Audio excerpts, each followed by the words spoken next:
Ichimoku Fibonacci. Hoy es martes, amigos, martes, bolsa para principiantes. Y vamos por el episodio número 41. Increíble.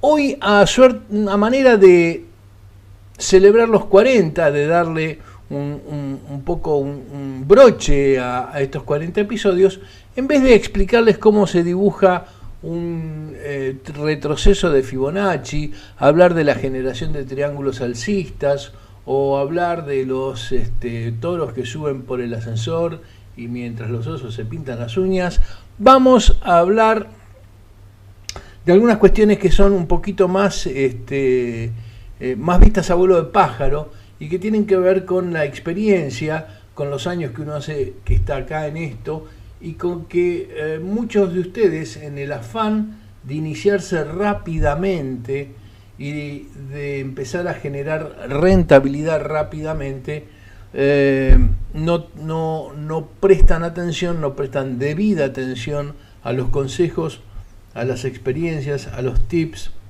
a la transmisión de esta información que tiene que ver con algo que no está en los manuales, con algo que no está en los libros, sino que está en la memoria de cada trader. El análisis técnico, en términos generales, podemos decir que no es una ciencia exacta de la manera que lo es la estadística, de la manera que lo es la matemática o la química, donde 2 más 2 definitivamente siempre es 4. Y en el análisis técnico, 2 más 2 depende de lo que vemos, de cómo nos levantamos, de cómo estamos atravesando esa rueda, o básicamente del sentimiento del mercado que muchas veces nos lleva puesto en ese sentimiento y en esa emocionalidad. Por eso digo que como los aspectos psicológicos son muy fuertes e importantes en el mercado, en el trader, es importantísimo que no sigas a nadie y que estés siempre dentro de tus cabales, de tu línea, dentro de tu vía, dentro del carril sobre el cual decidiste atravesar tu operación. Estudia antes de empezar, practicá. Yo no soy muy partidario de esas paper money, esas cuentas de práctica, porque no tienen la componente más importante que nos hace cometer errores, que es la emocionalidad, la psicología del trader. Entonces, practicar tirarse en una montaña rusa no es lo mismo que tirarse en una montaña rusa. Es como de adolescentes y no tanto. Practicábamos de noche, que le íbamos a decir a la piba con la que íbamos a salir, y cuando íbamos a salir no venían, las cosas no venían a la luz como habíamos pensado. No hay mucha diferencia entre el amor y la bolsa. Bueno, estudiantes de empezar, toma cursos, preferentemente cursos que sean online, cursos no presenciales. Los presenciales son cursos teóricos, es pura academia, y eso, la verdad, es que nos pone en una situación similar a la del paper money. Primero, que es el incordio de estar trasladándose, y segundo, que yo creo que los cursos hay que ir tomándolos en la medida en que vamos evolucionando y vamos encontrando cuál es nuestro método, cuál es nuestro sistema. Averigua quién te va a dar el curso, pero no viendo qué dice en su brochure, no viendo qué dice en su página.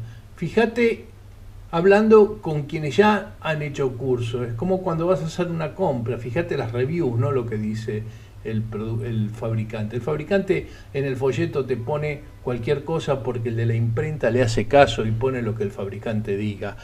Vos habla con otros usuarios, fíjate en internet qué dicen de la batidora AXF de Yelmo, o fíjate qué dice las reviews del coche Pirulito 500 y no en el instructivo o en lo que te dice el vendedor del Pirulito 500.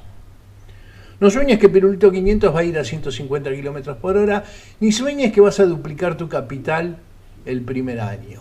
No, eso te puede llevar muchos años. Es muy probable que el primer año veas decrecer tu capital, porque la experiencia es todo en la bolsa, y a veces la falta de experiencia, la innovación, lo nuevo, te hace perder parte de tu capital. Lo importante es que lo que hayas perdido lo hayas ganado en experiencia. No sueñes con el dinero que te prometen otros traders, no sueñes con el dinero del cual se jactan otros traders que han ganado. La mayoría cuenta los casos de éxito y nunca cuentan los casos de fracaso. Tengan presente que los casos de éxito son muy poquitos en el mundo, pero la suma permanente, consecutiva y metódica de casos de éxito conforman el gran éxito, y la ilusión, el evitar los casos de fracaso, lo que hacen es preservar el capital.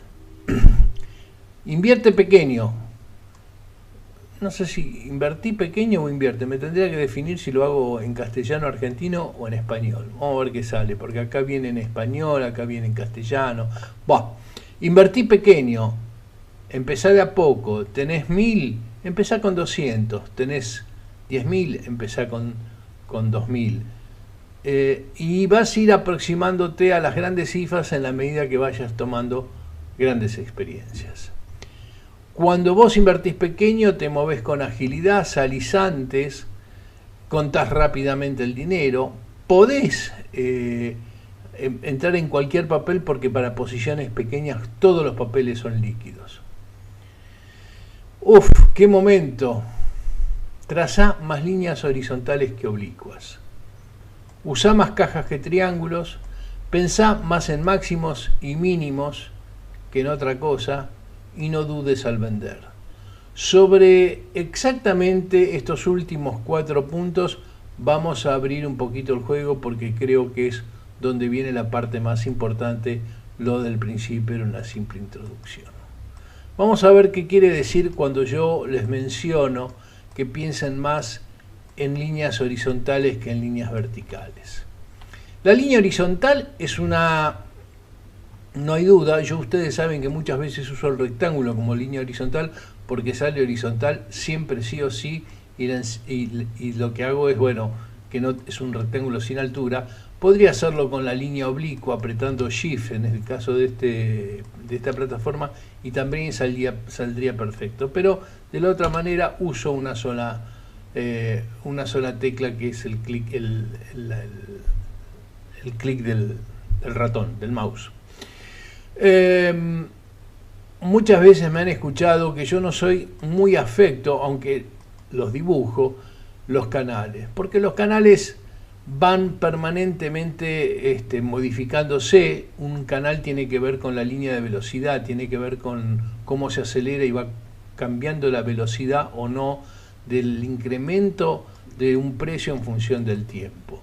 En cambio, las líneas horizontales son líneas que no admiten discusión, o sea, admiten menos discusión. Yo puedo decir, ¿cuál es el canal? ¿Es este? No, vamos a empezar a moverlo porque este también es un canal. No tomo estos 3 puntos y esto me da un canal, y ahí tengo el canal. Y el otro también era un canal. Y también, si yo me sigo moviendo un poco y si empiezo a cambiar las proporciones de mi gráfico, puedo empezar a inventar otro tipo de canales que también son posibles. Entonces, ¿cuál es de los 3 que dibujé el canal? Pues seguramente son los 3, cosa que lo resolvemos con las líneas rectas, las líneas horizontales, donde en las líneas horizontales podemos marcar con mucha claridad máximos, sea o no el cuerpo o la mecha, no tiene importancia a esta altura. Podemos marcar los máximos, podemos ver cómo supera un máximo, cómo se vuelve a meter abajo, cómo vuelve a salir, cómo hace un reconocimiento, sale, vuelve a hacer otro. Tenemos una línea de referencia legible, elegible y compartible. Cualquier línea horizontal a mí me permite convertirla en una línea en un rectángulo, de la forma en que se los mencioné recién, puedo establecer que la altura de ese rectángulo sea esta y estudio este periodo de consolidación del precio cuando rompe la caja y sale para afuera, o puedo establecer que esa línea horizontal, que era un rectángulo sin altura, ahora se convierta en esta suerte de caja de Darvas. Ustedes saben que yo las cajas de Darvas las dibujo, las tengo en un template y las dibujo en naranja, y veo cómo claramente un papel rompe, y esto es una lectura muy sencilla, que digo, efectivamente atravesó este máximo, me fijo para abajo, tiene volumen, esto vuela, y ahí decido una inversión en una zona donde vale la pena. Si yo me hubiese quedado solamente con el si yo me hubiera quedado solamente con el canal, no tenía la sencillez de la lectura, y de paso, y de hecho, me perdía esta parte del trade, que es una parte interesante de experimentar, porque es la que toma el primer impulso inicial. La parte cara, que yo siempre les digo, tomar el primer 10-12% del trade suele ser muy caro, me refiero a esta parte de abajo. Es parte del mismo swing alcista, pero esta es la parte cara del swing y esta es la parte donde vale la pena invertir. Entonces digo, utiliza mucho más esas líneas horizontales que las líneas oblicuas, que los soportes, todo es válido, pero hay algunos que son de utilización indudable y otros pueden ser de utilización confusa. Digo utilizar más cajas que triángulos, porque el triángulo tiene una suerte de muy clara definición a la luz de los autores clásicos, que toque 2 puntos en el borde superior, 2 puntos en el borde inferior, eso lo constituye el triángulo y lo habilita a salir, y el triángulo sale y muchas veces el triángulo vuelve para adentro, muchas veces los triángulos fallan. Las cajas son mucho más protectivas, suelen fallar menos, tienen una posibilidad de darnos el tiempo suficiente para ir acompañando el trade. El triángulo había sucedido acá, el triángulo lo habíamos dibujado acá, ok, habíamos hecho este triángulo, habíamos hecho este triángulo, y el triángulo acá salía, pero puede ser que sale, rompe y nos quedamos sin triángulo y perdimos algo así como la linterna. En cambio la caja nos permite darnos cuenta con mucha más claridad, la caja era esta, nos permite dar cuenta con mucha más claridad a dónde estamos y hasta dónde podemos llegar. De hecho, la caja, en estos términos, es una figura que está mucho más asociada a la interpretación ortogonal y lineal que utilizamos habitualmente que el triángulo o un círculo, que bueno, concretamente acá no se utiliza. Pensá más en máximos que en mínimos, era otro de los... Pensá más en máximos que en mínimos. Es muy importante, y esto la caja siempre ayuda, es muy importante que tengamos muy claro cuáles son los puntos máximos y los puntos mínimos para nuestro time frame y para el escenario que queremos abarcar y nuestras proyecciones de precio. Cuando nosotros pensamos en máximos, estamos pensando en valores que deben ser superados para que alienten e incentiven nuestra inversión. Mientras no superamos los máximos, no estamos en condiciones de tener la certeza de que un trade inicia un swing alcista. Esto es un máximo que es inferior a este máximo. Utiliza el concepto de máximos ascendentes y mínimos descendentes, pero no necesariamente graficándolos como si fuesen triángulos. Eso te va a dar la ubicación de si estamos en una corriente alcista, de lateralización o bajista. Lo dije en el video, en un video de la semana pasada, y me parece que es un criterio muy bueno para que lo tengamos en cuenta en nuestra bolsa para principiantes. Cuando nosotros tenemos una caja, cuando tenemos claro cuáles son los máximos por los cuales se está definiendo esta caja, y vemos que hay un movimiento que supera y sale de la caja, lo primero que tenemos que hacer es dejar que esto suceda e ir inmediatamente para abajo y ver qué es lo que está sucediendo con el volumen y ver cuándo se genera ese volumen y entrar cuando ese volumen se genera. Cuando salimos de un máximo y tenemos volumen, estamos saliendo, estamos iniciando un swing alcista. Ese es el momento determinante que hay que entrar. Cuando estamos en mínimos y no se rompen esos mínimos, no hay en esta zona ningún crecimiento importante del volumen que nos haga tomar decisiones de huida, de escape, o lo que llamamos el sell off. Entonces, usa figuras burdas, usa figuras fáciles de identificar, nada de sofisticaciones, y empezar con mucha simpleza tus trades, básicamente buscando siempre dónde se generan los volúmenes, y ahí vas a aprender por qué se genera el volumen en esta zona y por qué después va creciendo en otras zonas el volumen, porque se deben repetir situaciones parecidas a esta. Entonces pensá en máximos, pensá en mínimos y no dudes al vender, nunca dudes al vender.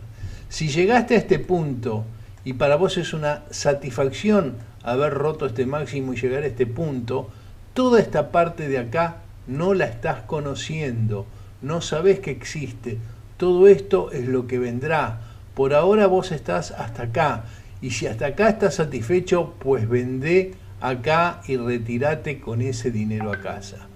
Disfrutalo, salí, gástalo en familia, en amigos, en mujeres, en amantes, en droga, en alcohol, en sexo, en lo que quieras, pero salí de los trades, aprende a vender, no tengas miedo